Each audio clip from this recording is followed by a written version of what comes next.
Hello everyone, welcome to hello exam. आज है आपका न्यू लेक्चर। इसमें क्या आप लोग को मैं बताने जा रहा हूँ इकोलॉजी। इकोलॉजी की इसकी इंग्लिश है पारिस्थितिकी और पारिस्थितिकी तंत्र, ये आपका इकोसिस्टम। तो इकोलॉजी जो होती है इसको मैं बारे में बता सकता हूँ। इसका लेक्चर फिर इसका एमसीक्यू। पिछले के लेक्चर में आप लोग उसको रिवीजन करते जाइए और आपका क्यूआर कोड दिया गया है, उससे आप अपना कंट्रीब्यूशन कर सकते हैं और लेक्चर को बार बार रिवीजन करिए। जिस तरह से आप बार बार रिवीजन करेंगे आप लोग का ये प्रिपेयर हो जाएगा। आपको पता है इन्वायरमेंट एंड इकोलॉजी की कन्वर्जन रेट 100% है। अगर आपको कॉन्सेप्ट क्लियर है तो 100% आपको एकदम कन्वर्जन रेट है, मतलब जितने क्वेश्चन आएंगे उतने क्वेश्चन आप कर सकते हैं। थोड़े से करंट है, थोड़े से बायोलॉजी के टर्म रहेंगे, उस टर्म को मैं धीरे धीरे प्रिपेयर कर सकता हूँ। इसमें मैं कुछ लोग को कुछ क्वेश्चन जितने भी हैं एक एक टॉपिक को कंप्लीट करा रहा हूँ। तो इसमें जैसे आईएएस के क्वेश्चन हो गए, पीसीएस के हो गए और आरओ सबके क्वेश्चन हो गए। तो जैसे आईएएस के कुछ क्वेश्चन है उसको आप स्किप कर सकते हैं, लेकिन मैं उसको स्किप नहीं करूँगा। आप समझ लीजिए कि वो क्वेश्चन आपके एनालिसिस पे होते हैं, आपका एज्यूमिंग एजम्पशन बेसिस पे होते हैं, आप कैसे एनालाइज करते हैं। और जो आपके छोटे छोटे एग्जाम होते हैं उन सबके डाटा फैक्ट टू रिलेटेड होते हैं। कॉन्सेप्ट क्लियर, फैक्ट क्लियर तो आपका हो जाएगा। लेकिन जो क्वेश्चन बड़े लेवल के होते हैं उन सबके पे आपको थोड़ा सा एनालिसिस की ज़रूरत है, उसमें टाइम टेकिंग लगता है। तो इस क्वेश्चन पे इस तरह से याद, और आप इसको बुक ले लीजिए, बुक से आप उसको रिवीजन करते चलिए। देखिए इसमें कहता है पारिस्थितिकी की में एक जीव विज्ञान की शाखा है, ये एक बायोलॉजी की एक शाखा है। इसमें क्या करते हैं, जीव समुदाय तथा उनके वातावरण में के मध्य पारस्परिक संबंधों के बारे में किया जाता है। जीव तथा उसके बाहरी वातावरण के बीच में एक सक्रिय संबंध होता है। इसमें क्या होता है, एक close relation between the biology and उसके इन्वायरमेंट। जो आपका लविंग प्लांट होते हैं उनका और उनके बीच में एक क्लोज रिलेशन होता है। कुछ स्रोतों के अनुसार पारिस्थितिकी शब्द का प्रथम प्रयोग कब हुआ था, 1865 में हुआ था। किसने किया था, रैचल ने किया था। अर्नेस्ट हैकेल ने पारिस्थितिकी शब्द का प्रयोग किया था। स्मिथ ओकियोलॉजी के नाम से किया था, अर्नेस्ट हैकेल ने किया था। इसकी विस्तृत व्याख्या ओकियो शब्द के ग्रीन शब्द से, ओकियोस का मतलब था हाउस, लविंग स्पेस, अपना घर, आवास। अगर आपको किसी को हैबिटेट लॉस कर देंगे तो वो अकेला पड़ जाएगा। लोगोस एंड साइंस का स्टडी अध्ययन मिलकर बनाया जाता है। तो अर्नेस्ट हैकेल ने 1869 में जीवधारियों में कार्बन और अकार्बनिक वातावरण के प्रति पारस्परिक संबंधों की हम परिस्थिति कहते हैं। तो जिसमें जीवधारियों के कार्बनिक और ऑर्गेनिक के जो इसमें कम्बिनेशन होता है उसी को कहते हैं। इसमें कहते हैं आपका पेड़ पौधे प्लस कार्बनिक तत्व होते हैं। फिर उसके बाद यूजीन ओडम ने 1963 में पारिस्थितिकी के प्रकृति की संरचना में जलवायु अध्ययन किया है। इसमें क्या कहते हैं, जलवायु, जंतु, वनस्पति और मिट्टी, इन सब का एक कम्बिनेशन था। क्लाइमेट, जंतु, मिट्टी, वनस्पति, इन सब के क्लाइमेट से ही ये आपका पारिस्थितिकी इकोलॉजी बना हुआ है। अब देखिए वर्तमान में पारिस्थितिकी व्यापक आयाम दिया गया है।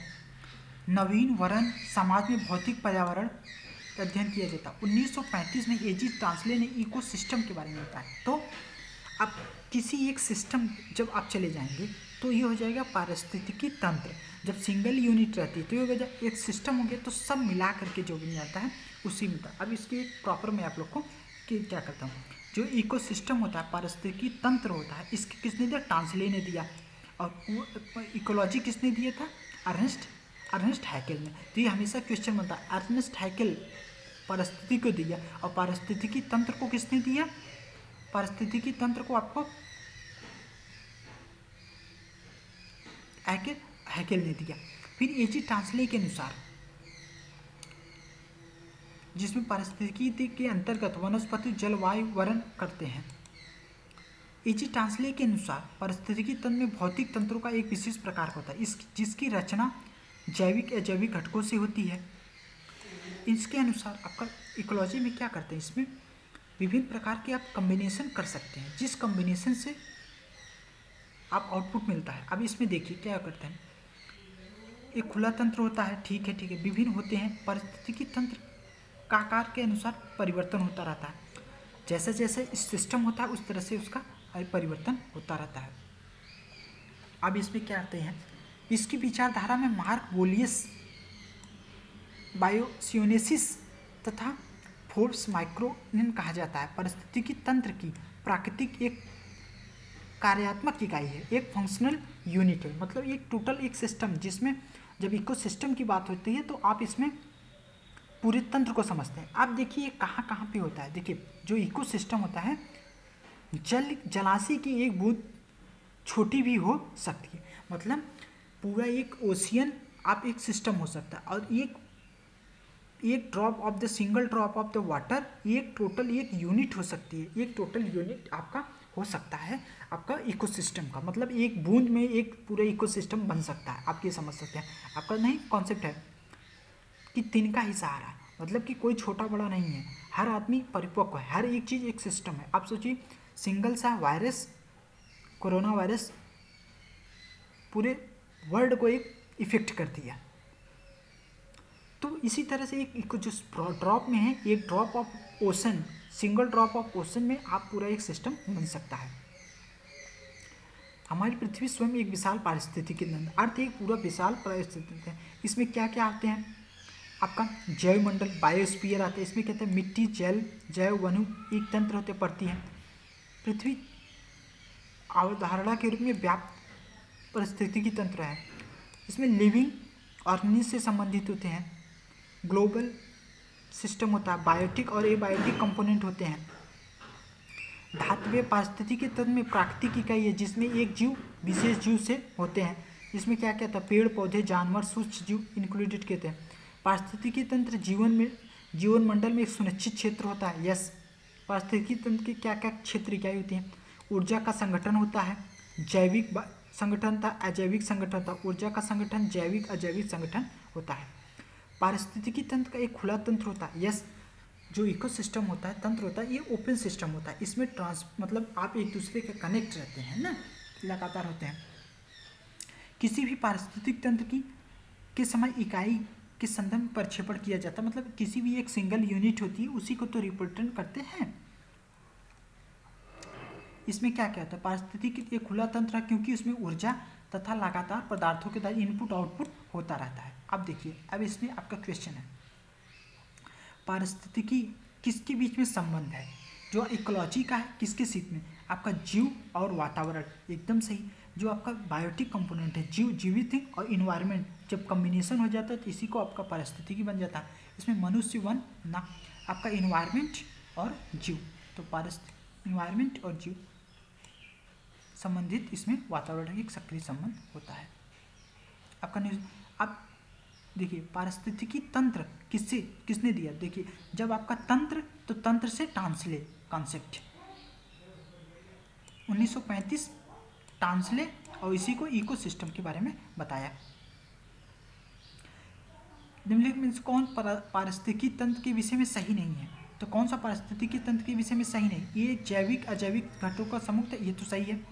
अपनी स्वयं की उत्पादकता यक्स एक बंद तंत्र ना, इकोसिस्टम ये जो ओपन सिस्टम, ये मतलब खुला तंत्र है, आप इसमें जा सकते हैं, आ सकते हैं, एनर्जी मास सबका ट्रांसफर हो सकता है।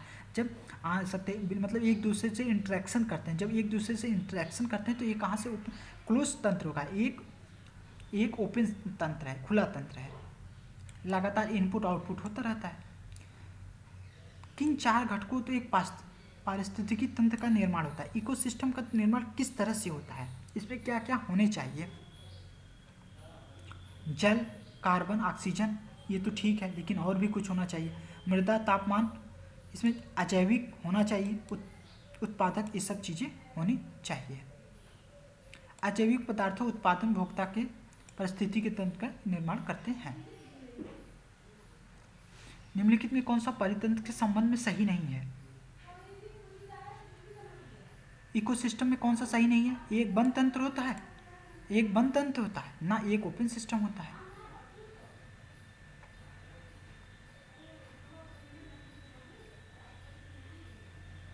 जीवमंडल एक खुला तंत्र है, यस। जीवमंडल के पदार्थ विभिन्न निवेश के तरफ पुनः पदार्थ के लिए किए जाता है, गलत। जीवमंडल एक बना हुआ सिस्टम होता है। बायोस्फीयर मिट्टी जैव